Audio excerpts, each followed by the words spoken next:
Well, we begin. This is the last podcast episode that we got going on, Scott Touron. This is breaking news. No, say it isn't so. It is. Say it isn't so. Yep, this is our last podcast What? of 2024. What?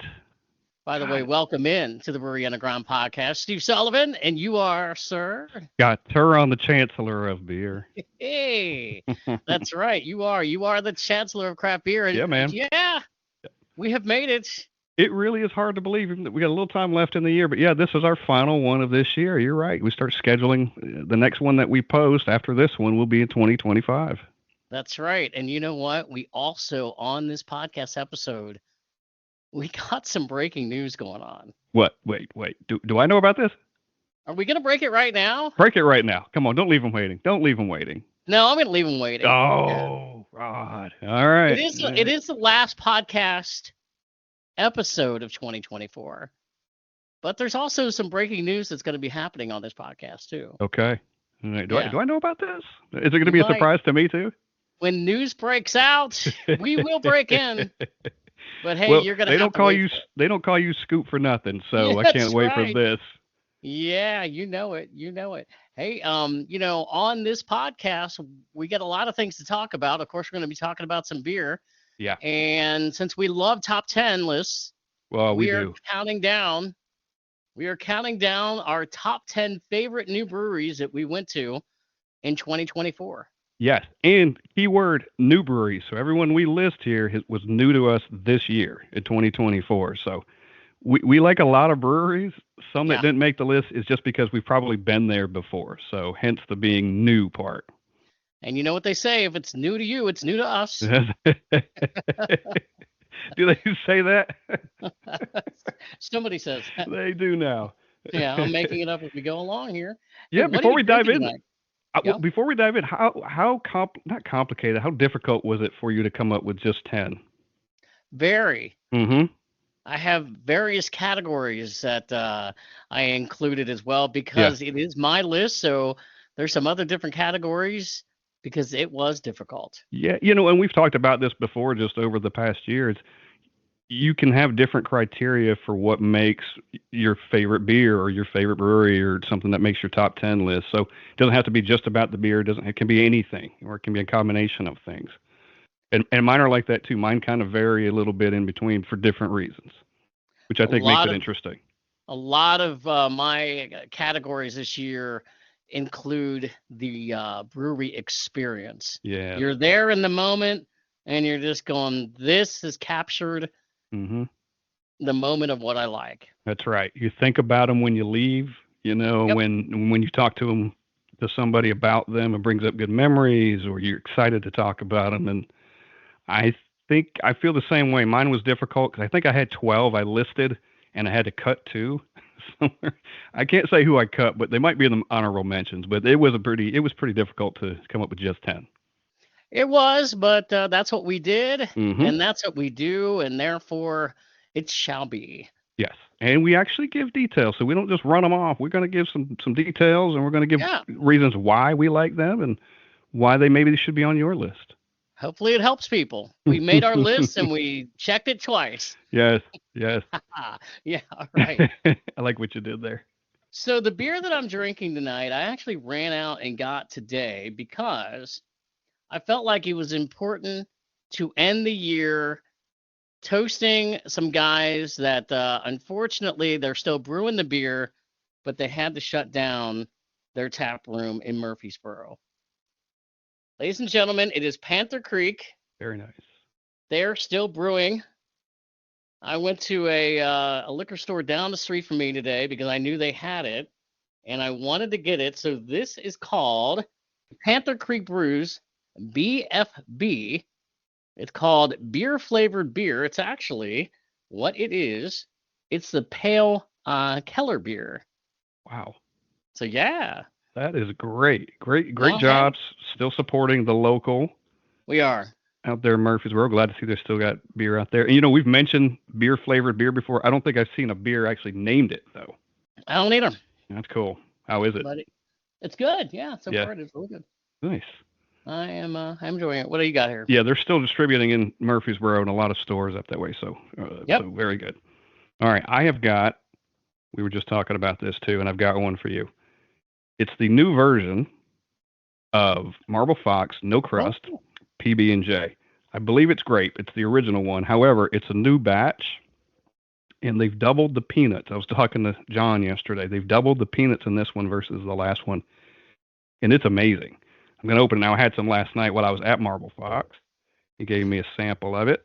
yeah. I was going to ask you that. Is that the breaking news that we've been talking about? I don't Is know. it this one? I don't know. You have to Oh, tell okay. me. It's It might part be, of maybe it's some breaking news.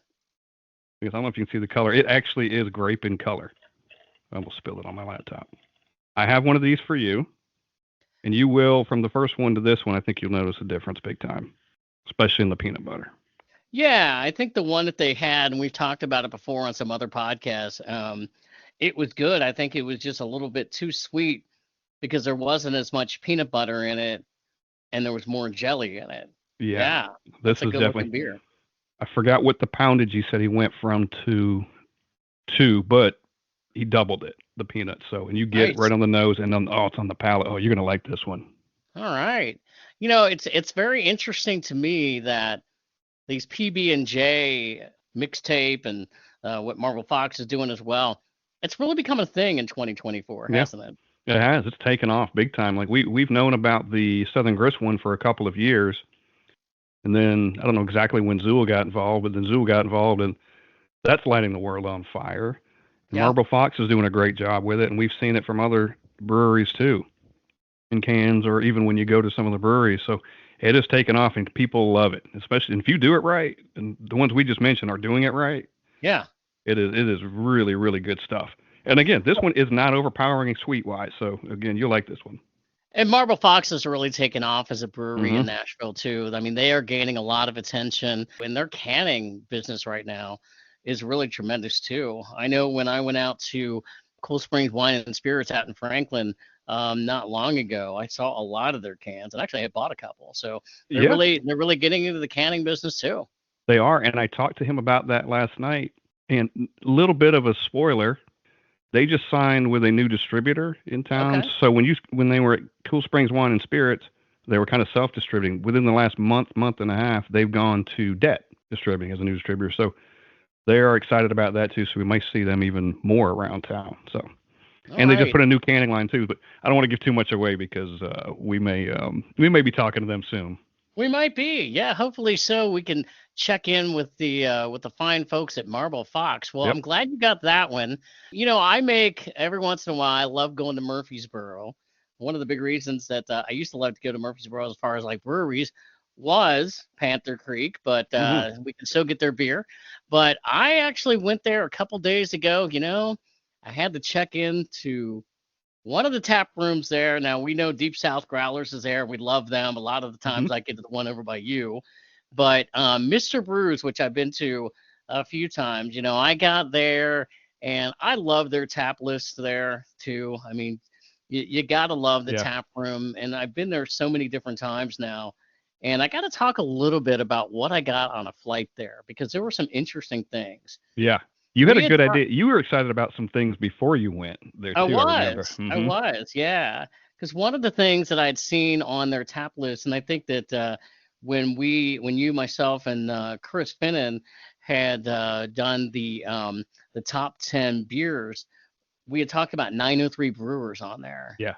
Yeah, I was fascinated to see if I would like this particular beer that they had, and from 903 Brewers, it was a peanut butter crunch cream ale. Like, does it like not the Captain Crunch like that? Yeah, yeah, Really? How yeah, was it? yeah.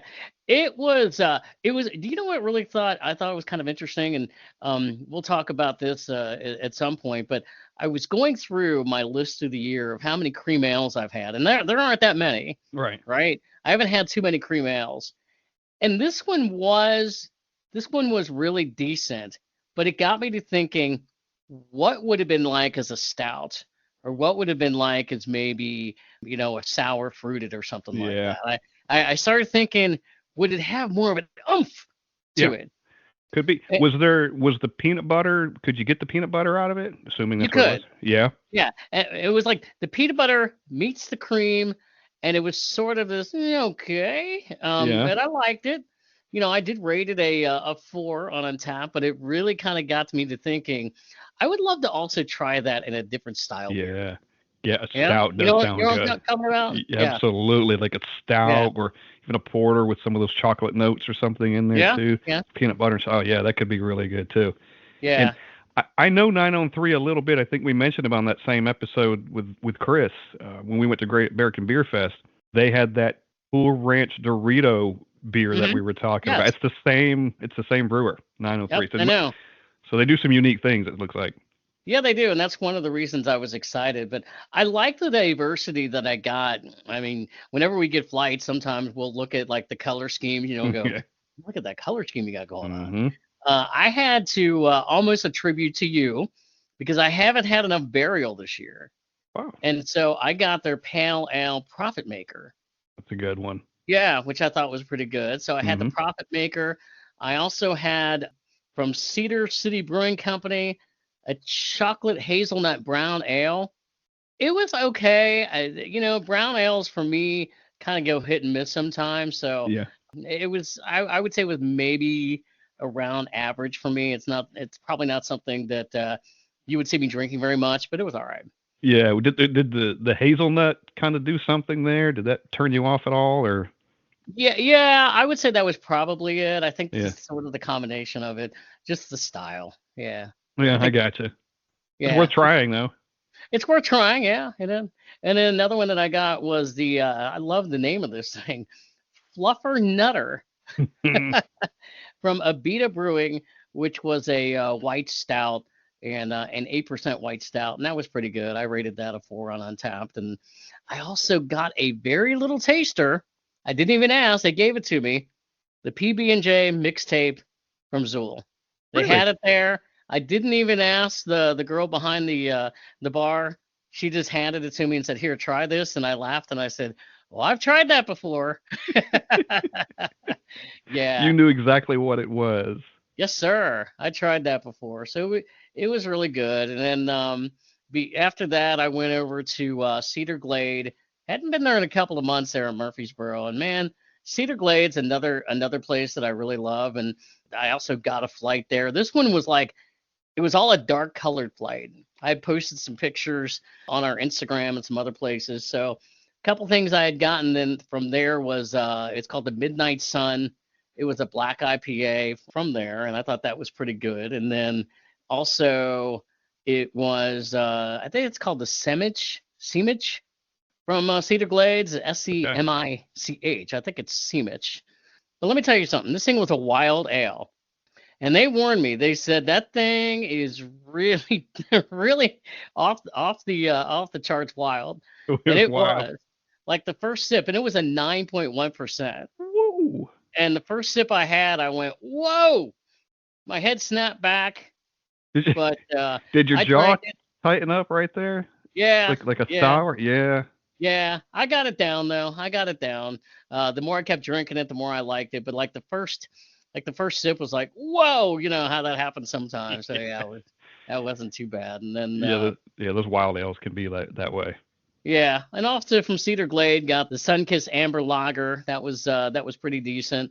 And the other one I had was I haven't had enough porters this year, and I'm always on the lookout for a good porter. And this one was pretty good. It was called Nuttin' But Fun Porter, and this one I rated a 4 on Untappd. So yeah, a couple of it basically had in it, so pecans and hazelnut in Okay. it. So it was pretty good. Yeah. Yeah. I saw your check-ins because you went to Mr. Brews and you went there, and I was a little jealous that day. I was somewhere else, but you were raking in some good stuff, and I was like, Yeah. yeah, go get it. Yeah, and those are really good, two great places, and Hmm. I certainly hope that Murfreesboro supports all the breweries right now that are in the Murfreesboro area because they certainly need the love.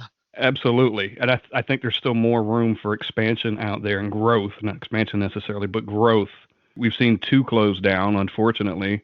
Yeah. But I think there's a lot of potential out in that Murfreesboro area. We've seen it. We've been out Yeah. there and done it. So even with the addition of Mr. Brews as a taproom, man, their selection is out of this world. It is. And, Yeah. and Deep South Growlers down the street too, which of course we love. Yeah. Anywhere else you've been lately that as far as checking in beers that you like that you want to talk about?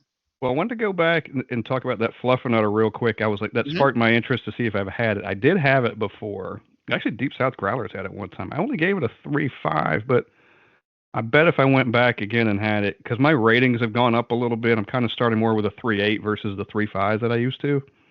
So I bet I would give that a little higher. And I left something out. I left out a headline. I left out some breaking news. Okay, well, we getting to the But breaking news? not that Oh, breaking not news. that. Oh, This breaking news from Cedar Glade. Look at that. I actually had sent a picture to you all. Can you see there's a that? glare. There's a glare. I Okay, there's can't. the glare. I had actually sent a picture through a group text to a bunch of us. I was the first person to check that in. Oh, that's right. That's right. Yeah, buddy. You On love Untappd. doing that too, by the way. I am the champion. I did it again. I think your comment was, "I'm number one." I'm number one. Yeah, I'm That's number right. one. I am That's number great. one today. I think that's like the third time this year I've checked in a beer, and Isn't I've that been the great? only one. I know it happened at Perrin in Grand Rapids. Not that I'm taking notes or anything like that, but Right. there was one other place this year. I'm like, yes, I Yeah. got it again. They stand out. I was at. You asked me a minute ago about where else I'd been. We went to Phala Forest the other day, and Yeah. there was one on there like that too. I said, this must have just come out because there were no check-ins literally. He goes, yeah, within the last 48 hours. So I Yeah. made sure I jumped on that. But it is a cool feeling because our buddy Tom will do the same thing when he's the first one. He loves to send me a Right. screenshot and be like, yeah, I got it first. But it is fun because you got, well, first of all, you got it fresh because it just came out most of the All time. right. And Yeah. to be the first one to check it in, you're like, I rule the world. Yeah. I know. I Yeah, know. it's Hey, good. we So do want to mention a couple of days ago, about a week ago now, we had a really fun Instagram live chat with our good friends, the Hill Tappers up in Hill Tappers, Louisville. baby. Tom and Brad, how are you Tom and guys? Brad. Along with Shout out, Team fellas. Porch Beers USA, who also joined us. Yeah. And what a great night. I mean, we Yeah. were on there for hours and hours and hours, checking in beers, drinking beer, chatting away, just talking about beer styles and breweries. One of the ones that I had that night that I checked in, I ain't even talked about yet. Here's another one. Taft Brewing up there in Cincinnati is going away. Yep. I think. Well, that's another one where they're closing their tap room, and by the time this podcast comes out, it will be closed. But there's also another company up there that's going to be distributing their beer. But I had a raspberry sorbet ale which is a fruit beer from Taft, and I thought it was pretty good. I rated that a 4 on tap, so I did like that. That's great. Yeah. Yeah, we're going to miss Taft, and they're going to, like you said, they're going to be distributed. They're owned by a big conglomerate now. Yeah. They own like Moreline House and I think a few other brands. They're all going to come out of one roof, out from underneath one roof. They do the same thing here with Honky Tonk Brewing. What is it? It's Happen Harry's, Little Harpeth. They're all owned by R.S. Littman Company, and they all kind of come out of the same thing. So kind of that same thing. You'll still be able to get it, which is good. Right. To what degree is it going to be just the core stuff? They get to come out with any new stuff. So it is a shame that the tap rooms are closed because we enjoy those places, especially that first one, that church. That place is amazing, which is now something else. Yeah. And going back to, like I said, our conversations with Tom and Brad, I think that at some point we're all going to probably meet up maybe in Cincinnati later, sometime in 2025. Those guys, apparently I have something in common with those guys because they are also Oktoberfest guys. And they were talking about that. And I'm like, hey, you've won my heart, man. You've won my heart. I love the Oktoberfest too. They're great dudes, and I think what we need to do is when we get on these things anymore, we don't call it happy hour. We just need to call it happy hours because it's never 1 hour. Never has it been in the history that we've been on one has it gone an hour. Nope. They're just too fun. You hope you bring enough beer upstairs. I know. At least in my case, to Make sure you got enough so you don't have to run back downstairs. Yeah, and you also have to watch sometimes if somebody's phone just dies in the middle of it. No, we That can won't talk happen about that. too. That can happen too. Bring your charger next time, Steve. But All right. Well, you got anything else before we talk about our top 10 favorite new breweries in 2024? no, Anything? man. Anything? I say we get started, Yeah. and we can. Do you want to do like we did with the top 10 beers with Chris and kind of do a round Yeah. robin kind of thing, and maybe The round start with robin. 10 and work our way Up. up, I guess, if you will. Yeah. How about you start with your number 10? Okay, I will start. My number 10 is called Mill Whistle Brewing out of Beaufort, North Carolina. And before you correct me, anyone listening to it, it is Beaufort and not Beaufort, even though it's spelled that way. I've learned that by being down there. But while we're in Emerald Isle over the summer, when we go to the beach, Beaufort is kind of, I don't know, 40 minutes away, and it's a little ocean town or something. But they've got a couple little breweries there, and we stopped in here this year, kind of accidentally. Like, oh, there's another brewery in town, and it was an old sawmill. I remember you And talking about that in the yeah, podcast. and we were sitting there, and it was a cool place, and getting a little history and talking to the bartender, and then a couple of guys, a couple of regulars are at the bar, and kind of a couple of older gentlemen, and we start chit chatting with them, and we had a conversation with those guys for 2 hours. Had a little Nashville connection with them. This is one of those experience things, you go Yeah. somewhere and you leave. I mean, those were the greatest guys. We took a picture together before we left. Their names were Jack, Ron, and Roland. And we just had the best time just sitting there and just chatting with these guys and drinking their good beer. And it's called Sawmill or Mill Whistle, and it was a sawmill. They still apparently have the sawmill whistle that they blow once a day at a certain time. I think it's 4 o'clock every day. We weren't there for that, unfortunately, because I would have liked to to hear that or see it. But that was a cool little thing. And when we left, two of the guys left with us, and they were in their golf cart. Yeah. And I thought that's the way to get around the beach. Let's drive Uh-huh. to the brewery in Yeah. a golf cart and drive back to wherever. Go to the next brewery in the golf cart. So I Not thought uncommon. that was the Yeah. coolest thing. So the experience in talking to those guys and just leaving there and thinking, man, that was just the best day. And there's On, probably people in that town when the whistle goes off, they're like, it's not time to quit working. It's time right. for happy hour. It's a happy hour now. Let's go to the bar. Yep. So Mill Whistle Brewing out of Beaufort, North Carolina is my number 10. All right. Okay.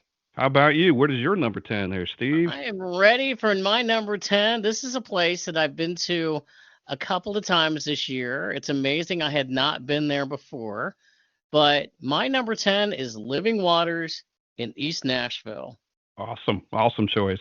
Yeah, and I have to say, there's a publication in Nashville. It's called the Nashville Scene, and they do maybe about once a year about certain ratings, like you're so Nashville if this or that or whatever.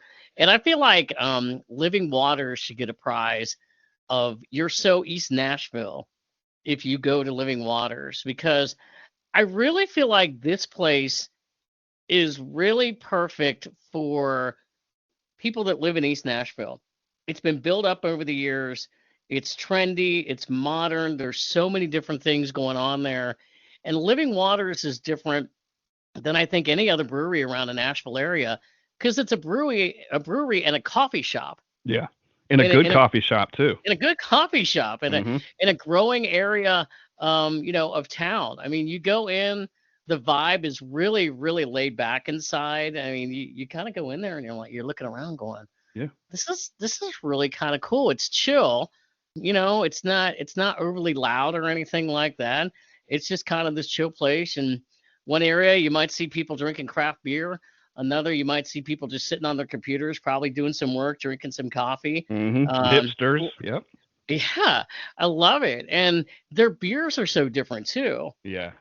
I mean, they have so many different varieties of beer. Like I'm looking at their beer menu right now, and I'm not going to read single one, but it's like they have a Japanese rice lager, and then they have a Marzen, and then they have a sake, which is called a cherry cinnamon sour, and another beer called that's a blueberry muffin sour, a coffee milk stout, and then they've got IPAs. I mean, they just run the gamut of that. And my favorite beer there for so far has been, it was called the Nymph.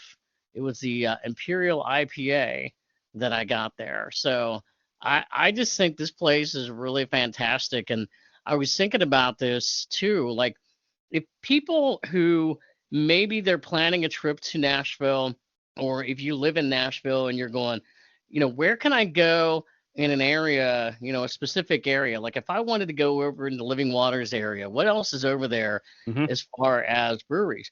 Well, East Nashville Brew Works is a stone's throw almost from there. You got Southern Grist over there too. You got Tailgate, and it's there's some other breweries in that whole area. So it's a perfect spot for people that really, if you're trying to be confined to one area, it's a perfect spot. And I think that's a great place. The only thing, and it's not a criticism of Living Waters, it's just if you're going there, the parking is a little limited. Yeah. You, But they have you a whole sh- outdoor area during, like, yep. well, you could sit out there this time of the year, you might freeze, Yeah. but during the summer months and the spring months, it's a beautiful place to sit outside. Yeah, you share the parking with Grimey's record store next door. It's kind of a backlight, which usually stays full because of them. For the most part, like you go in there, there might be a handful of people at Living Waters, and the parking lot's full. I guess they're Yeah, all over at Grimey's. I don't know, but yeah. we went in there one night. As a matter of fact, when we met Porch Beers USA, it was at Living Waters when they came through Hmm. town. So, and they're having trivia night that night. Yeah, yeah. Packed house, but yeah, great selection. Well, that's Living Water. So what is your number 9 on your list? Number 9 is called Tobacco Wood Brewing Company out of Durham, North Carolina. Okay. This was on the same beach trip, but this was going to the beach. So we stop in the Raleigh area, usually stay the night, and then we head on to the beach the next day. So this was kind of, we met up with everyone, big giant place. I was started towards the end of this brewery visit. I was getting a little blurry. Things were getting a little blurry, but it Can't wasn't imagine until why. it'd been a full day. I may have had a few beers in the car on the way to, I wasn't driving though, on the way to this place, but really good, really nice, modern, spacious place. Full, I always like this, full food menus. When places have that, it gives you a reason to kind of stick around and adds to the experience. I remember having a couple of flights, and I had 4 different pints after that. Our buddy Matt was there. I think he sent you a picture. I sent you a picture Uh-huh. of Matt, and I said, tell Steve hello. And he did something along those lines Yeah, in too. fact, I was up in Grand Rapids at that time. I was on my Grand Rapids trip, so That's it. That's it. in Holland, Michigan. So yeah, you were on that trip, and I was on mine. It was pretty Yeah, funny. that's right. Yep. So this was on the way to the beach. So it was just something that was local to the family members that live in that area, and it was a great spot. So really great beer. They've got 32 beers on tap, so it gave you quite a bit to choose from. Styles all over the place, just big and spacious, and really enjoyed it. We must have spent 2 or 3 hours there. So recommended if you're in the Raleigh Durham area. It's a really nice spot, and it's beautiful on the inside and the outside. And shit, man, we might have had 15 people. We just threw a bunch of tables together. We all hung out, and everybody was cool, and just a really nice spot. And not even a place we planned for. We just ended up there, and it made my top 10 list. That's always So fun. yeah. So kind of a little unexpected, but looking back, it was like it definitely makes the list. So that's my All number right. 9. All right, you got number 9 coming up. What have you got? My number 9 is going to be, it is Mount Carmel Brewing Company in Cincinnati. This is way on the east side of Cincinnati, away from downtown. But what a cool place. We went out there. My cousin Kevin, he lives out there, and he had recommended that place, and he actually took us there. And it's a great place because it's a great place because not only does it have a lot of good beer, but it also has a restaurant, basically. Full menu there. You can Yep. go, you can eat, you can hang out, you can spend a whole lot of time there, and it's on a really big piece of land. The experience part, besides of course the restaurant and the beer, is it's really cool because there's a big pond outside, Yeah. and you can sit around the pond. We were there on like a Memorial Day weekend. It was a great night just to kind of sit out in Adirondack chairs and just enjoy a couple of beers and Mhm. just enjoy the view. And I thought that was just a very fun experience, a very unique place that I liked as well. And I'm glad that they're doing well because right after we had gone there, about a week later, they had a fire.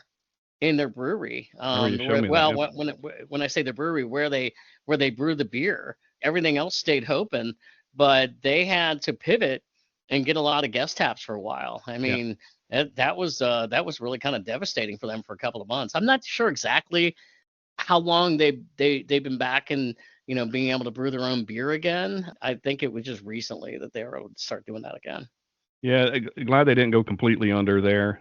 Yeah. I remember waiting for the burger, and it's like, hey, take as long as you want. We'll sit out here with the beers around the pond and sit in these chairs. If they don't ever come, I don't think I'd care, And Yeah. we did, and the burgers were fantastic too. So it was Yeah. I Yeah. really enjoyed that spot. Yeah. Great Beautiful experience. place. So, Yeah, I'm glad yep. they're still around. Moving to number 8. What do you got on number 8 on your list? Number 8 might be a surprise to some, might not be, but it's Cyanide Cider out of Nashville, Tennessee. Yeah. Our buddy Grayson, and I love it because of the creativity, the actual cider that they make, and the creativity is they've got these mixing stations, like little mixology stations, where you order 2 ciders and then you get 4 craft sodas of your choosing, and he's got a bunch of them up there, different flavors, say raspberry and black cherry and cola and ginger or whatever they've got. They've got a bunch of them, and you mix your concoction any way you want. You want a little sweeter, you want a little more tart or whatever. It's really fun. It's a lot of fun, and if you had 3 or 4 people doing it, you could all have different sodas, which I did one time. Yep. And you're all just interchanging, and it's just you're just creating whatever you want. A little more of this, a little less of that. A lot of fun. It's a real neat, creative thing. You can drink the cider on its own perfectly. It's great. I love that. It's more the sour type ciders, or the bitter, I guess. More French style versus the real sweet stuff. So really enjoyed that. And if you don't want that, they do have some Crazy Gnome and some other guest tap beers on draft. So if you don't want that, you've got that too. And then they've got Berea Babes food in there too, which is fantastic. That used to be a food truck, and now they have a permanent location within Cyanide Cider in a good part of town that's growing. There's another brewery that's opening up over there in the Woodbine area. So close to the soccer stadium, you could kind of pregame there if you wanted to, or just hang out there all day. So he's got a really cool thing. Their tap room is really nice. He's been on our podcast twice. We got to do one in that venue for Cyanide before it was even open yet. So that was a cool thing. So that is my number 8, and deservingly so, Cyanide Cider. A very forward-thinking place there, and the tacos are the best tacos I've ever had. Yeah, those Berea Babes. Yes. Yes. The best tacos I've ever had. Yep. They put that sauce on it too, and kind of, oh wow, yeah. I think I only got one that day, and I was like, I could have gotten 5. What am I doing? I know. They're really good. We haven't been in there, I don't think, where the weather's been nice and they had the doors open. I don't think we've been there during that time. The bay doors that they've got in the tap room that could open up and kind of be outside. So I don't think we've experienced that yet. We just haven't been there at a time where that was happening. But a great spot. And if you don't even care about cider, go check this place out. You're going to love it. I think so. Yeah. And Harding House, I believe, is going to be opening up near them soon too. Yep, they're in a coffee shop too, and I don't remember the name of the coffee shop, but they're just about to start serving beer. They're in there now. I think they're just getting ready to actually start serving beer, so they're close, and we'll make sure we'll get over there because it'll be a new one. Yeah, for that's us. Awesome. Another place to go where you can hit a couple at a time. Yeah, yeah, absolutely, and it's a convenient spot of town, so not bad. All right.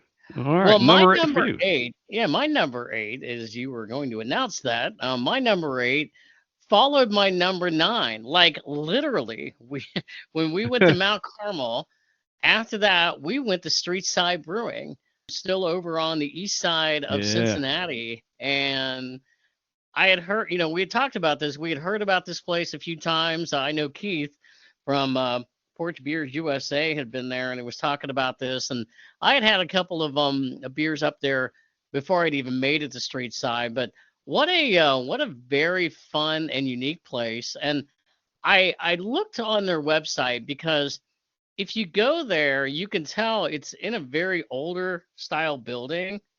And I wasn't even sure how old, but on their website it talks about this was actually a place it used to be called the East End Cafe, and it was built and established in 1887. Wow.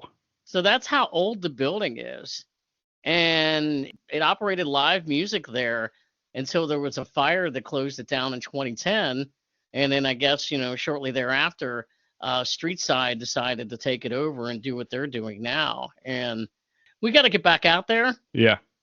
We because the didn't day spend we enough were time there, there. yeah, the day we were there, we got there probably a little after 8 o'clock and they were closing. It was on a weeknight. And, we didn't get a chance other than to get a flight there. But I sort of think Street Side, when I've had some of their beers and I look at their beer selection, they kind of have a bit of a Southern grist vibe Yeah. here in Nashville, don't you think? Some of the different Yep. sours and fruited that they do. And I mean, they also do IPAs, but they just do a lot of fun, different type beers, experimental beers and things like that. Wouldn't you say that's true? Absolutely. A lot of fun flavors, a lot of fun colors. Yeah. Didn't we have a blue one? Wasn't that one of the ones you had a blue one on the same day or in the same trip? Yeah. You were getting all the blue beers possible. Yeah. On that trip. Yeah.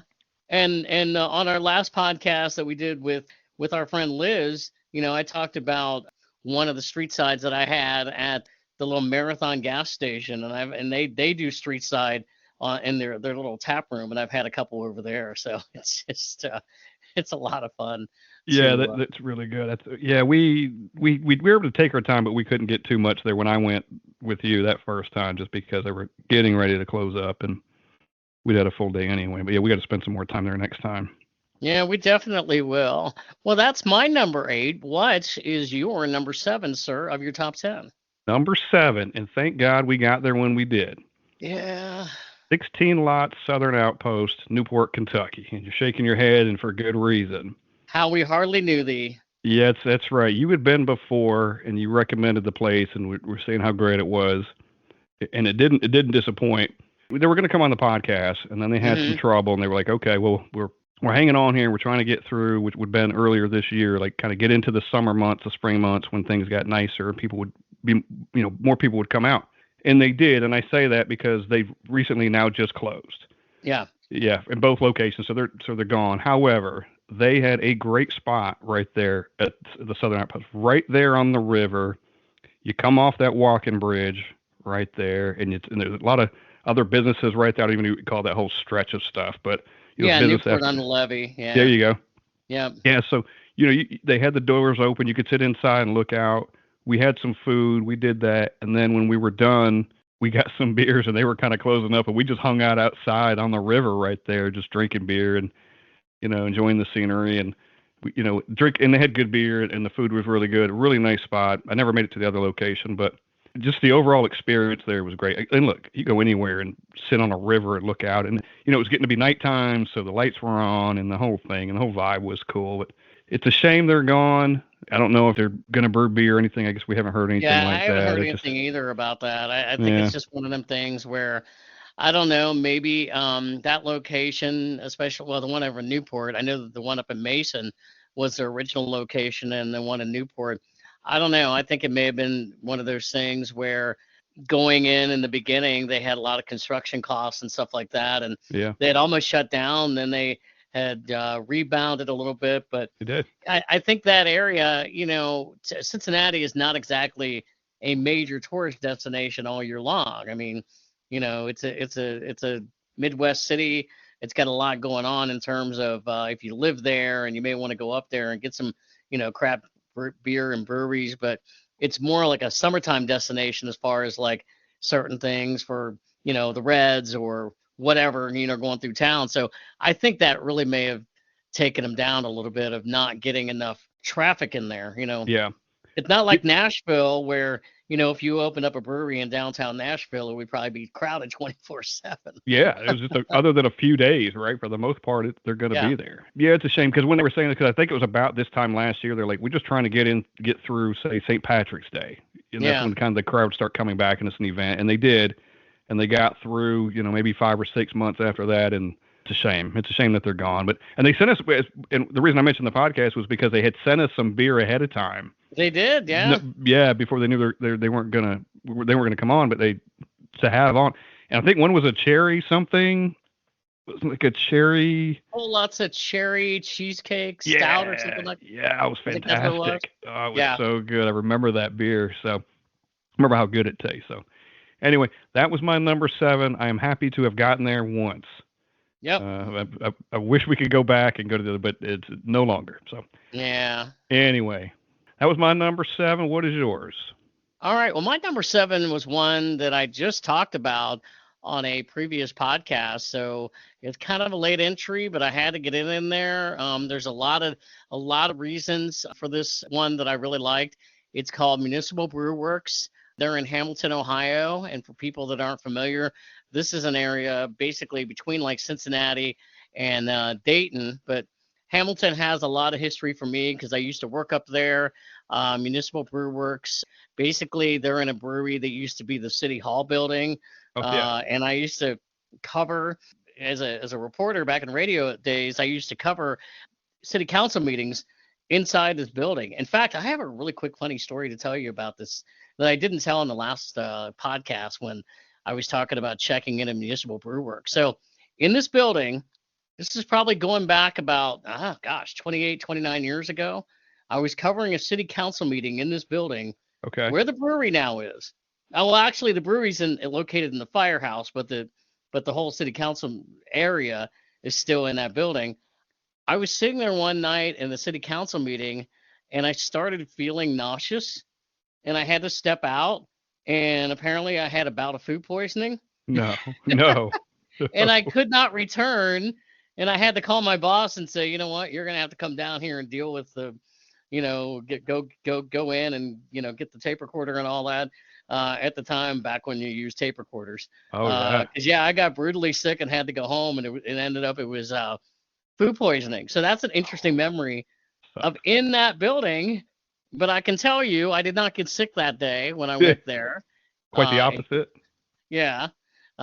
So Municipal Brew Works, I would tell anybody, if you've got the time and you can check that place out, go. They have a lot of diverse beers on their menu, and I love the experience, and I look forward to getting back there.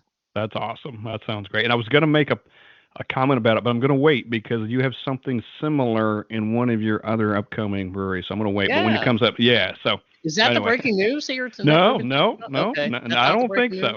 I don't think so. All right.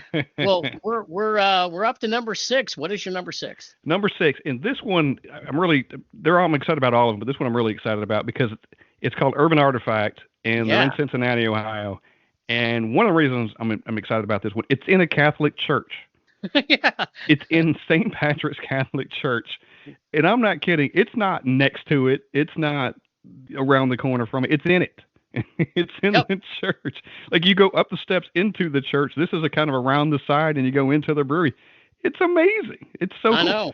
We were sitting out there, and people were doing. I don't think they were going to church. It must have been a wedding or party or something. They were going in and out of the church, and they were all dressed up doing their thing, and we're sitting on the patio just drinking beer. Just kind of waving at everybody like, "Hey, you're welcome to join." Just another day here at the Urban Artifact. Urban Artifact. That's right. And they're known for their fruit tart beers anyways, a lot of sours and stuff. And I didn't know this, but they are the largest dedicated fruit brewery in the world. I'm sure that dedicated has something to do with it, but in the world. So that's pretty cool. And it's really like, we'll say crazy stuff, but they have some really wild kind of flavors and beers and things. So, but another cool thing, full bar. They've got a music recording stage in there. Yeah. And a radio station inside of it, too. If you remember, so in the radio station you go into, it's in the brewery, and it's got these doors that look like church doors of some sort, right? Like you're going to go into this grand, and you open that, and you're allowed to go in there. The guy's running. He's over there in the corner running his radio station. Mm-hmm. He's all quiet over in his little cubby, and people are kind of walking through that room in that little rec room or whatever, and he talked to us for a few minutes, walk around. It was really cool experience just to see it. Yeah, it's fun. Yeah, it was a really cool thing. So Humble Monk was across the street. They've since moved somewhere else, but another kind of destination, little tourist area. You just literally walked across the street from one to the other. Well, I'm not sure where Humble Monk is now, but they went away, but they've got a new place. But cool little spot. Being in a church, it's almost like drinking in church. It was just, I don't know. I think it just added a little extra to it, It did. Yeah. Yeah. It was a really good time. It was. And then we were good with good people, and we were all hanging out. So that experience was there too. And we sat outside, like we said, and it was kind of, I don't remember if it was a cover, but they had a nice little patio area out there too. So you go in and out, and Just a great spot. And I think the beer was great, but I think being in a church definitely had to get on my list because just that alone puts. If the beer was crap, I probably would still put it on the list for the experience. Yeah. Is Yeah. that good? So You don't see too many breweries like that around. So. no, and the fact that somebody said, "Sure, let's put one in there," and the church said, "Yeah, go ahead. We don't care. They're Catholics. We don't care." That's right. That's right. Anyway, Urban Artifact. Before I went there, I'd had some of their beer. We could get some here. We did at one point. So, but not to that scale. That was to see that was amazing. Right. So, number 6 was. It's well worth the trip. Absolutely. So definitely go check it out. You'll see the church and you won't quite see the brewery until you see the sign. You're like, oh yeah, that really is it. Yes, sir. So that was my 6. What was yours? Well, my number 6, I'm gonna say that Mitch and Rich from our good friends from the Foamy Heads are gonna love me for this one. Because my number 6, they go there sometimes. Common John. Yes, sir. In Manchester. Tennessee, yeah. Yeah, even though I've only been there once, it is a new brewery that I went to, and I've had some of their beer at other places as well. It's a family-owned brewery. I appreciate that so much, but it's such a great big space. Yeah.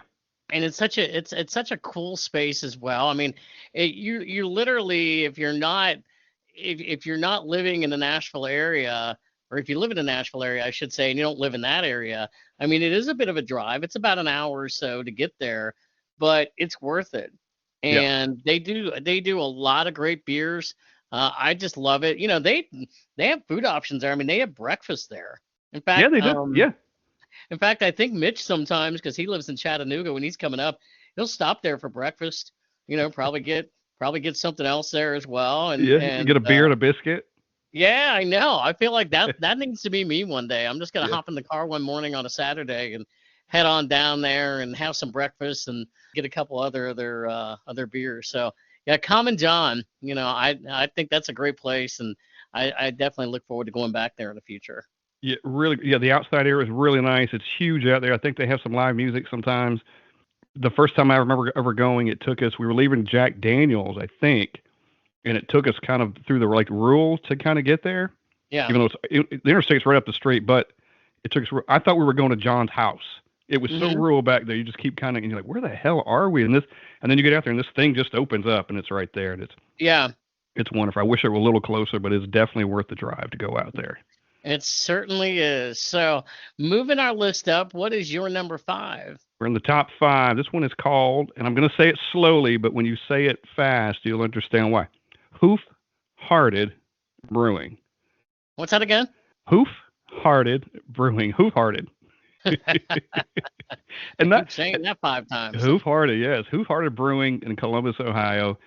This is the 5th Ave location. I had been to they've got another one way out in Marengo or something, Ohio, but this was, even though I'd been to the other one, this was a separate location, and I had to put it on the list.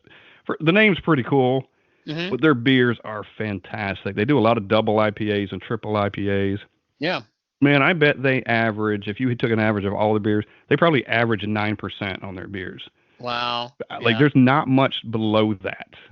There's a lot more higher. You got to bring your game when you go there. You do. And it's so good, And they got cool names like Party at Steve Gutenberg's house and Combat Spandex, and if you see the artwork on the Combat Spandex, it's Hulk Hogan it's the Iron Sheik with a Hulk Hogan in the camel clutch. Oh It's like this. It almost looks like a hand-drawn artwork, kind of 80s themed stuff. But all the names are cool of all the beers. All the artwork on everyone is very cool and creative, and a little nutty but fun. The tap room is kind of 80s themed. They had a front of a Corvette sticking out of the wall, like an 80s kind of Corvette, like those yellow ones. And we've seen breweries like that before where they make it unique and they make it their own. I mean, if they love the 80s, it's going to be a dedication to the 80s, and you're going to see all that kind of stuff. Yeah, it is. And the theme works. And it's not like, when we went to Big Trouble last year, and that was kind of an 80s, it was kind of 80s movie theme. Yeah, and it was good, but this was a whole nother level of that, and everything they did was 80s and really cool. But the beer didn't taste like 80s beer. It was much better than 80s beer because there was nothing like that around back then. The 80s beer. They have this little little car or something out front, like a lot of these places do, that you can, it's just part of the brewery, but you can get in and sit around and take pictures, and just a neat little experience. But overall, the beer is phenomenal. And Yeah. a lot of times when we go, like we're going for Christmas, we'll get some. And when her family comes from Columbus to the beach, they'll bring a lot of Hoof Hearted because it's Hmm. really, really high end stuff. So if you're in the Columbus area, or the Marengo, Ohio area, just in that area, get the Hoof Hearted or get some of their beer. It is phenomenal. Hoof-hearted. Hoof Hearted. That. And watch out for the ABVs. Look at those before you drink them because they taste really good, and some of them don't taste like they're 9 or 10%. Get some tasters on those. Yeah. That's right. So that's my first. Well, that rounds into that starts the top five. Where's your start? Well, my number 5 is Fayette LaForce Yeah. here in Nashville. That's right. I this place really, it's the inside is unlike anywhere in Nashville that you've ever seen. You have to go in, you have to experience it. I love the space inside. I love it outside. The food options are great.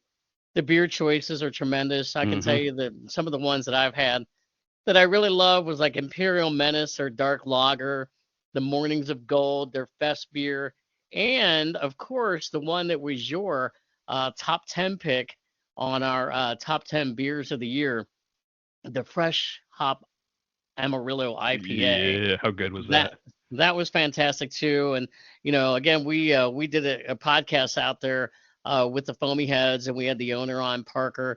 I that was such a great day, a fun day. But I look forward to getting back to Lafayette LaForce because Yep. they just do tremendous beer, and the space is so much fun too. I mean, like I said, it's inside, it's big. When the weather is nice, you can sit outside for hours, Yeah. and you probably will sit outside for hours and drink a lot of their good beer. So that's my number 5. Yeah, and their outside their patio is kind of covered because there's Yeah, a roof above it, so it's kind of covered, which is nice. It is very spacious. It's got a certain theme in there. I think we talked about it when we were talking to Parker yeah. when we did a podcast from there with the Foamy Head. So yeah, I was just there Saturday just to kind of go hang out and found some new stuff, great beer, and locals go hang out there. Tourists will go in there. It's just Yep, it's meant for everyone. So yeah, it really is. All right. So moving up to number 4 on the list, what is your fourth top 10 brewery of the year of M- 2024? number 4 out of Nashville, Tennessee, Honey Tree Meadery. Woo! Honey Tree Yes, Meadery. and some will say it's not a brewery. It is a brewery. They make me, but damn it, it's a brewery and it's my list. Damn it, it's a brewery. I am blown away by this place. I was blown away the minute I walked in. This for the tap room alone, it's Yeah. spacious and it's very trendy and it's got this beer and honey theme throughout it, rightly so. They've got a giant patio that we went and sat in at one time, Hmm. huge. And I think in the scene that you were talking about earlier was voted number one patio in Nashville at Yeah. one point. I don't know if it was this year or last year. They've got they were voted for something else, and I should have done a better job looking that up. Number one of something else too in Nashville recently too. So because I remember them putting a post out. Not only that, the meat is terrific. I actually really enjoyed it. It was not what I was expecting. They make craft cocktails there, and they make a lot of them with their meat in them. So the full experience. If you don't want any of that stuff, they've got a bunch of local beers. I don't think they're in draft, maybe in cans, but I mean they've got something for a full bar. And not to mention, we've gotten to know Drew and Ross some, and when we go in there and just, we'd love to give them a big hug and rooting for their success. And God, I love it. It gave me, I think what I'm most excited about is the whole experience. It's kind of a new experience, and it gave me kind of not new life, but it was like, hey, this is a brand new experience in this craft beer thing. We've been to a million breweries, and they're all great, but this was just something a little different than that. And I would invite people to find that episode that we did with them because they were great. They have so much passion Yeah. for what they do, and I think when we had them on, um, I had I had not been there yet, and after we had them on, I wanted to like get in my car right then and drive on down. Yeah. Yeah. And Or maybe I've been there once. That's right. I've been there. I'd been there once before we did the podcast, and then I've been thereafter as well. And by the way, not to interrupt, they were voted in the Nashville scene as the best bar Yeah, this there you past made year. it. What? So, Yep, yeah. that's probably what he was posting about. Yeah, Yep. that's what I'm telling you. They do it's full bar, a lot of craft cocktails, the normal stuff, but then they got some cool stuff too that they've come up with again with their Yeah. meads and things. Man, it's just Bad Luck Burger Club food truck is out front, which is really good Hmm. stuff. And I don't know, man, I just love the place and I love everything they're doing. And what more can I say? It's go check them out. It's not. Oh, and by the way, the podcast very educational. Very. Yeah. I'm telling you, we learned a lot, and I was excited afterwards. Like, how do we say bees after this? Like, let's go do I something, know. say some bees. A lot to buzz about. Yeah. See what I did there? Very well done. Very well done. All All right. right. So, Honey Tree Meter, my number 4. Yep. What is it, or sir? My number 4 is Tenfold in Donaldson. Right on. When we had these guys on and when I reviewed it the first time, I said, why had that been the first time I had only been there? It's amazing. Because when I walked in there, I looked around and I'm like, I'm at home. This Yeah. place is for me. This is the kind of place that I love. I mean, it's a big open space. It has a big bar area, has a lot of TVs for sports. There's a patio. I think it's probably enclosed this time of the year, I would imagine. I think they But do. I think they put some plastic um, around. yeah, got there at a time when the weather was nice out, so it was wide open. And how many breweries can you go to where they have such a great food menu too, and they can do food pairings for you for your Yeah. beer. Yep.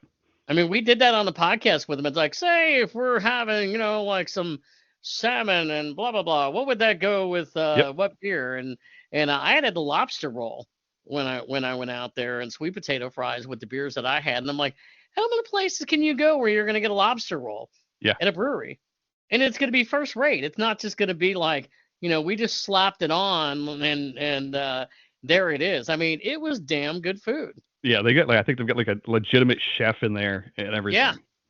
Yeah, and my choices of what their beer still stands at their Station 28, which is a tribute to the fire department down the road. It's a red ale, and then also their Poor Choice Norwegian Blonde are two of the beers that I really loved from Tenfold. So another place I would recommend to people, man, if Mm-hmm. you've got the time, if you're in Nashville, if you live in this area and you've not been there, or you're coming into the area and you've got time, it's not that far from the downtown area, out towards the airport. Mm-hmm. Go to Tenfold, man. You will not be disappointed. Yeah, don't let Donaldson scare you as far as like Donaldson's so far away. It's not. And you can No, get it's there. It's not. right off of 40. You get right off the exit, and boom, you're right there. You may have to you may have to plan your visit at a non time during the afternoon in Nashville when traffic is heavy. So get there Yeah. earlier. Yeah. Go out there about 1 Go for o'clock. lunch. Get there for lunch. Go there for lunch. Spend the That's day. right. Spend the All day. right. Funny thing about Tenfold, and I showed you this just this week. There's a place down the street, and it's called Nectar Urban Yep. Cantina. And I didn't know it going in the place, but it's owned by the same people that own Tenfold. Yeah. Now, the reason I mention it is because I'm walking in, and there's this sign, their Nectar sign, and it's got some words underneath it. It says, "Dear Santa, it was Tenfold's fault." And I didn't know what that meant.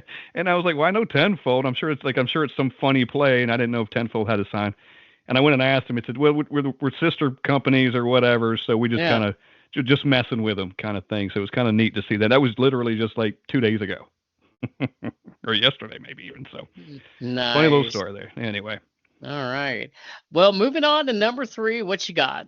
All right, number 3, and I don't know. I hope people have heard of this place because I've had their beer before. Did not know how good this stuff was until I went there. But anyway, it's called Seventh Son Brewing out of Columbus, Ohio, and we were back there in the fall, and did some brewery hopping and stuff. So we were at Brewdog. The Brewdog Short North is what they call it. Is their location, and kind of talking to the guy, and he mentioned Seventh Son, and it was within walking distance. So we just walked over here. I'm like, holy cow, this place is great.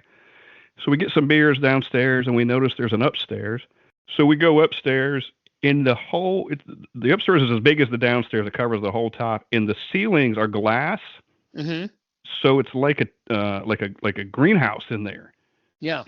So it's really nice and beautiful. And then there's the one wall overlooks the brew house, which is massive.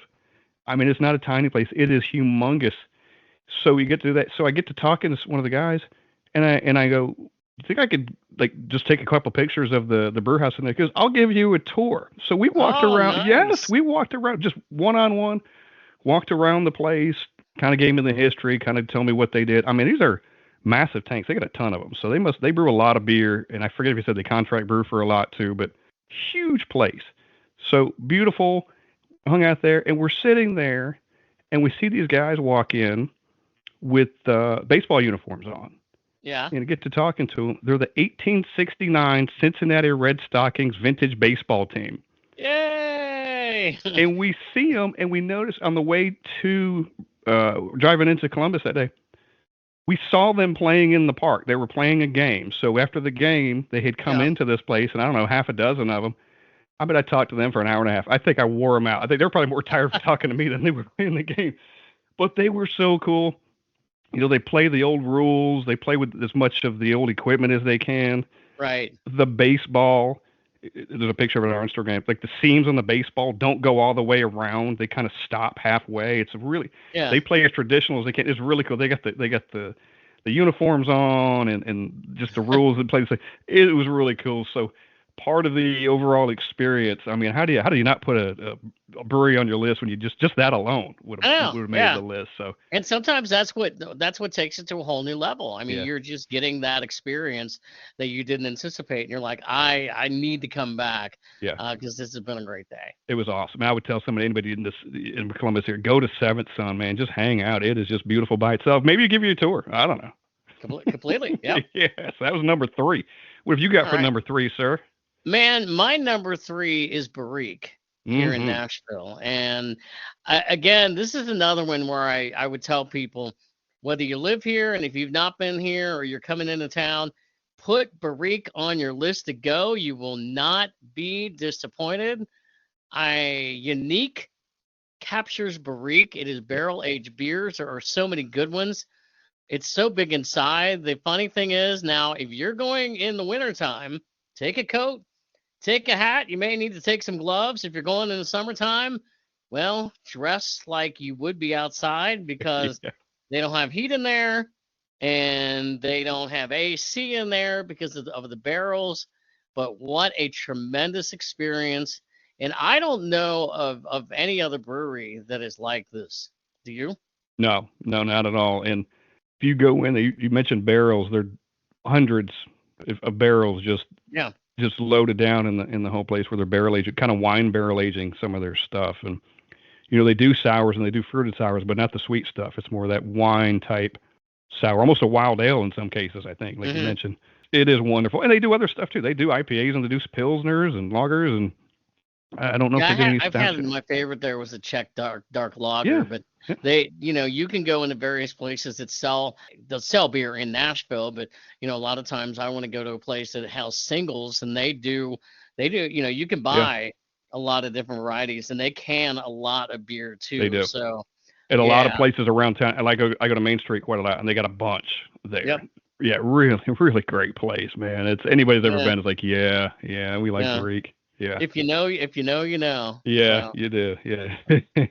all right, I'm well, laughing at the weather thing though, I because know. we've experienced it. Yeah, we talked about that a few times on some previous podcasts, but we went there earlier in 2024 when it was about 12 degrees outside, and it was like one of them days we'd all been stuck inside for a week because of Yeah, snow and ice and everything else, and we went in there and there were a few people in there, but it was really cold. It was like sitting out at a football game. It's like, what are we doing? But we're here, we're drinking beer, and we're having a good time, so that's all that matters. yeah, it was cold enough that we had just one. I mean, it was like, which I can't say we've been to many places where we had just one, but and that, Right, right. yeah, Yeah, still good times though. yes, All absolutely. right, so moving up, we're getting close to number one. What is your number two brewery of the year, sir? Top 2. All right, number 2, East Nashville Beer Works, Lebanon, Tennessee. Yes, sir. This is one of the nicest brewery buildings I've ever been in. Just aesthetically, it is beautiful. It looks like on the outside, it looks somewhat like a church Mm-hmm. in a lot of ways. It is massive, and I think when we talked to Anthony, and you mentioned this too, it is a brewery on steroids. It it Good is. It's got summation. Yeah. yes. I mean, and it's in Lebanon, so it's a little bit of a haul from Nashville, but not it's doable for sure. It's got multiple levels. Their beer's always been good. I've been to the other location many times over in East Nashville. Very family friendly. Full food menu. When we were there, it wasn't all the way out yet, but that was expanding. They were still adding to that. I use the words in awe. Like Mm-hmm. you're in there, you're in awe of the place, especially the first time you see it. You're like, oh my god. Yeah. You're seeing the renderings and the pictures and stuff as it was being built was one thing. To see it complete is amazing. So that's another one. Go listen to that podcast and that's a two-parter. Yeah. Because he was so nice to give us extra time. Went into great detail about what that bar offers, and talks about the other one too, not the bar, but the brewery, but talks about the East Nashville location too. So I'm going to kind of leave it at that. But number 2 is East Nashville Beer Works in Lebanon, Tennessee. So go check it out. Go check it out. All right. See if you got number 2 coming up, man. I'm excited. I do. Now, is this the breaking news that we've been Uh, talking about? this is not the breaking news, but this is after you talk about this one. I'm going to tie it back into what I was going to say earlier. Okay, we're getting close to maybe some breaking news. All right. Maybe. So my number 2 on the list is the Mitten Brewing Company in Grand Rapids, Michigan. There was a podcast that we did where I talked about my Grand Rapids tour and Holland, Michigan as well. But man, this captured my heart. I mean, the history of this place, a renovated firehouse from the late 1800s. There's a fire pole in the middle of the brewery. You're like, well, look at that. I remember back in the day when, that used to happen. You can tour the second floor with like a history of the place. We didn't get to do it that day, but a buddy of mine, we were kind of on the go. But what's also won my heart, it's a baseball themed brewery. Oh, yeah. And they have baseball themed beers. Now, it is a baseball themed brewery of the Detroit Tigers because they're the team up there. Still cool, though. I had a lot of great beers that day. The Mango Gold, their fruit beer, the Stretch, which is a blonde. And then I've talked about this a few times on the podcast, the Peanuts and Cracker Jack Porter, which, man, oh, man, oh, man. I would love to take that beer to a Reds game and just sit there. With some Cracker Jacks and the Cracker Jack beer? Yeah, why not? Why not? So, yeah, Mitten, and they've got a couple of locations up in that area as well. I don't know if every single one is exactly like this, but just the amount of great beers that they do. And when you talk about experiences, that was a fantastic experience for me. That was a great talking point on a great vacation that I had up there. That's awesome. And the point I was going to make is you went to Municipal and you went to Mitten. Both were former firehouses. I know. So the one trip you went, you were trying to find all the blue beer, and then now you're trying to go to all the old firehouses. Is that? I know. Imagine just that. Works out that way. I'm gonna have to scour the country now to see, who else has converted a old firehouse into a brewery. That's genius. Yeah. All right. So we're at number 1, and let us know what is your number 1 brewery that you visited in 2024. I hope I do this justice. I think it's called Manitou. It's Manitou. I think we asked. I kept want to say Manitou, but I think it's Manitou Brewing Company in Manitou Springs, Colorado. Okay. And we went there when we went to the Great American Beer Fest. We went to Colorado Springs for a couple days beforehand. And Manitou is a little quaint historic town. It's got about 4,900 people in it. It's not very big, but it sits at the base of Pikes Peak. So the scenery, of course, everything out there is beautiful scenery-wise. Yeah. We found this place, and we kind of walked around the town a little bit afterwards, going into the shops. We found this place. We sat there and we were like, the places we had been and the places we were going to, we knew this was going to be our favorite place of the trip. No doubt about it. The scenery, the food, the beer, the laid back vibe. We sat out like on the patio. It was kind of ran down the side of it, and it was covered, Yeah. and you're just looking out. And this was October, and the weather was still perfect. It was like in the 70s, I think. So it was just it was picture per. You couldn't draw it up any better than we had. So had a couple of flights, had some food, talked to the people. I mean, people just kept coming, and we just kept sitting. We're like, we're not going anywhere for a long time. We got nowhere we got to be right now. So and we had just driven around Pikes Peak and Garden of the Gods and kind of checked all that stuff out. I think maybe we could discover this kind of on the way. And look, me Finn, and Stokes are like, yeah, that is the best brewery we went to on that trip. And it is my favorite brewery of 2024. And side note, the only reason East Nashville Beer Works didn't make my number one is because this set at the foot of Pikes Peak. Yeah. The scenery is just unbelievable. So. Yeah. I mean, such a great time. Again, we talk about the experience. That's a part of it. Yeah, it is. In every case, too, the beer is good in every one of these. So, I mean, that is a big factor. And I didn't skip over much of that, but just the whole experience of each one of these. I'm trying to paint a picture of some of them, and just, man, it's just, I still think about it. Like, I will go back there again. Yeah. And if anybody's in the Manitou area, go check them out. They're worth the trip. Yeah, and go see the locals, the Manitounians, maybe. Yes. You did better than I would have. I'm not sure what they call themselves, but that sounds good. That sounds like good to me. Nashvillians, so I don't know, Manitouians, I like it. Sounds like an alien race. Awesome. All right, Steve, I'm excited. Yeah. Number one, baby. Well, my number one was your number two, and my number two would have been my number one had it not been for me going to my number one just recently. Yeah. Did you get that out? Yeah. I think we got it. What? Following along. So yeah, East Nashville Beer Works, my number one. You pretty much said it all. What I will say a little bit further is, I live a little bit further from downtown Nashville, so this particular trip to this one was almost easy for me. It was just going down the road a few miles, getting on the State Route 840, and going out there and going to East Nashville Beer Works, and I love it. I mean, I sat up on the mezzanine half the afternoon, actually watched the Tennessee Titans win a football game. Oh. Which is a pretty rare thing. Apparently, Will Levis wasn't playing that day or something. You witnessed a third of their wins? Yeah, I did. But no, it really was a great time, and the beer is good. You pretty much have said it all. So I'm just gonna say, number one, East Nashville Beer Works, loved it, and cannot wait to go back. I was trying not to give too much detail because I knew you had it coming up. So I was. No, that's okay. You got a lot of detail, and we already did a big, as you said, a two-parter on it anyway. So we invite people to go back and listen to that two-parter, and we expand more in detail on that. So. Yeah, I said family friendly, and it is. And Anthony tells a little story about, not a story, but how the new one's laid out. So if you go upstairs, there's a sign that says 15 and older. Yes. And the reason it's 15 is because if an older kid wants to go up there with a parent, that's fine. Yeah. If they want to hang out and watch TV or something. They just didn't want like the real little ones running around, because they can run around the whole bottom anywhere they want to, in the dog park, outside the dog park, in the patio, wherever. But they wanted a space till that maybe just that doesn't happen so much. No, it's perfect. They thought of everything.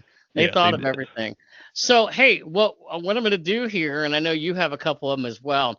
I'm going to mention some other categories that we put together. So I have some honorable mentions that I'm going to get to here.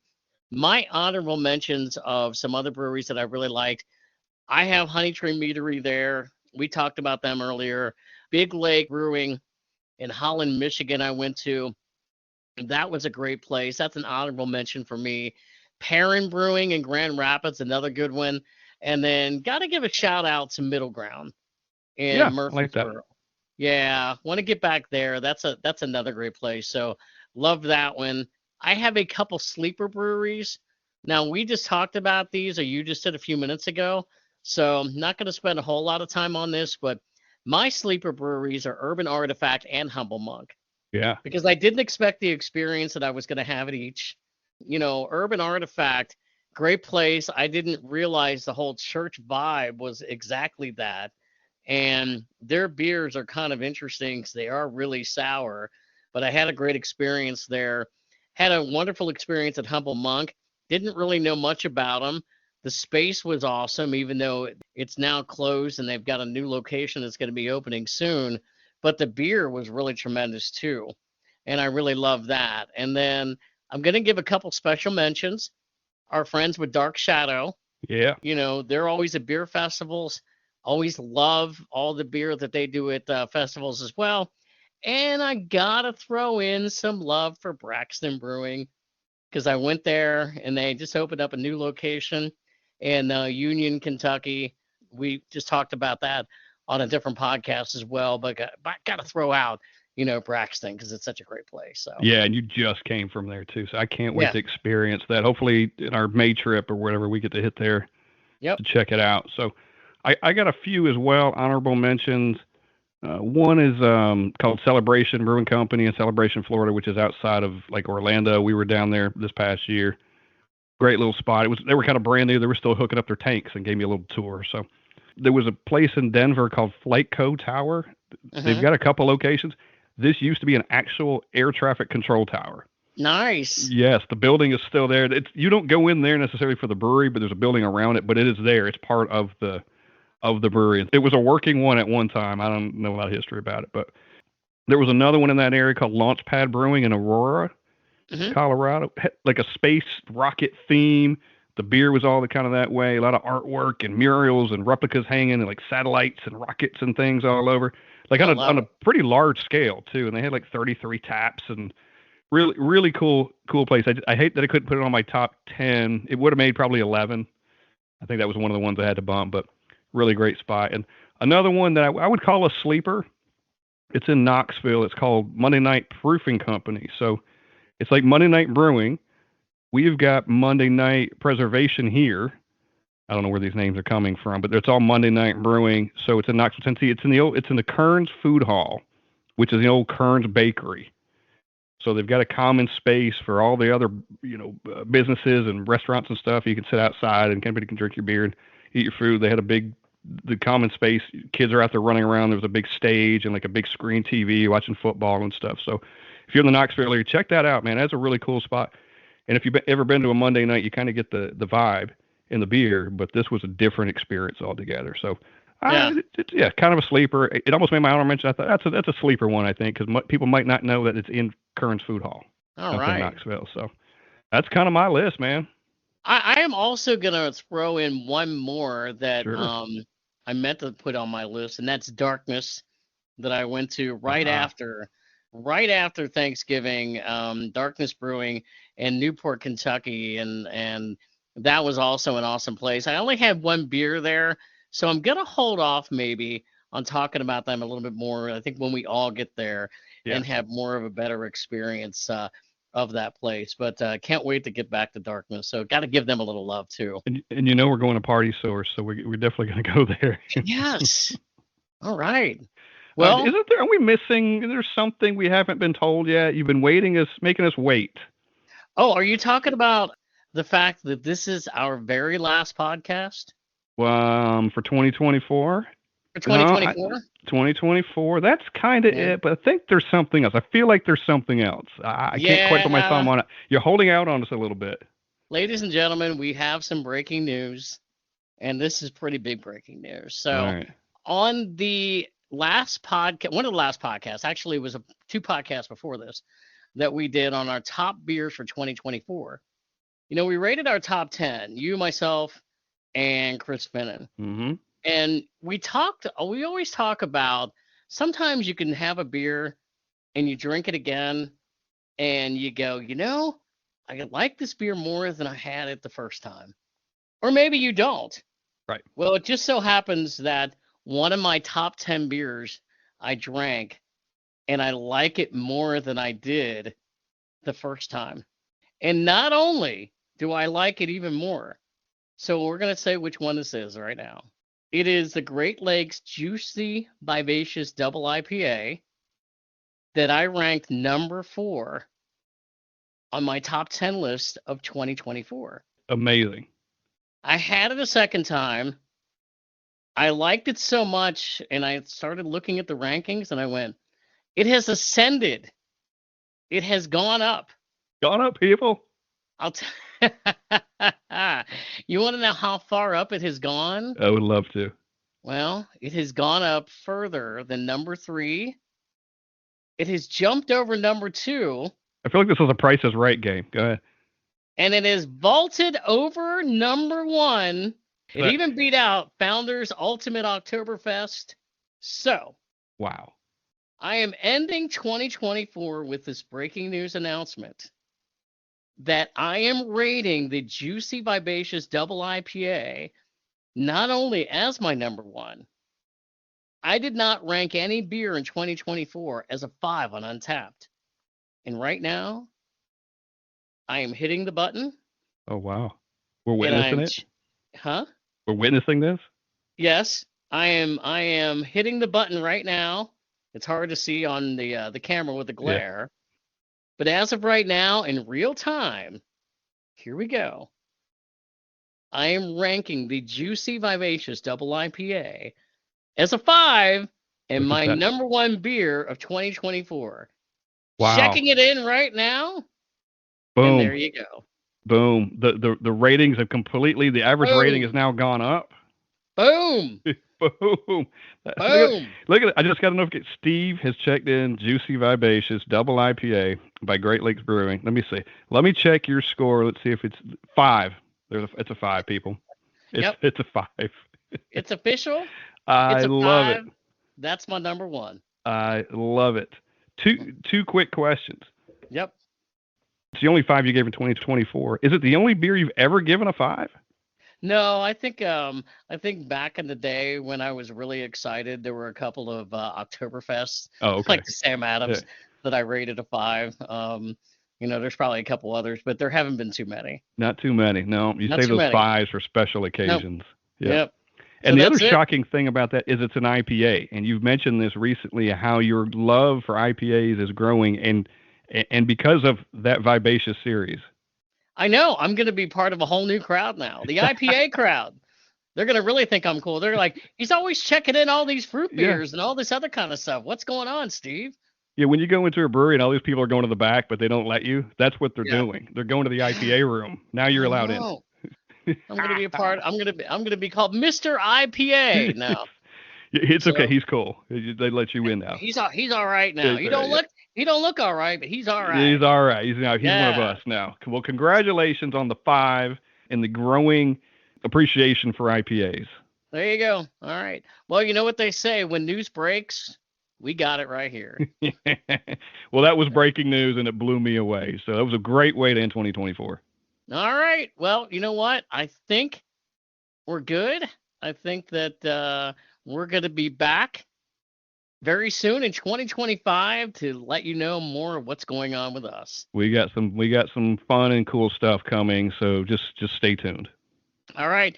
Happy New Year, everybody. Happy New Year.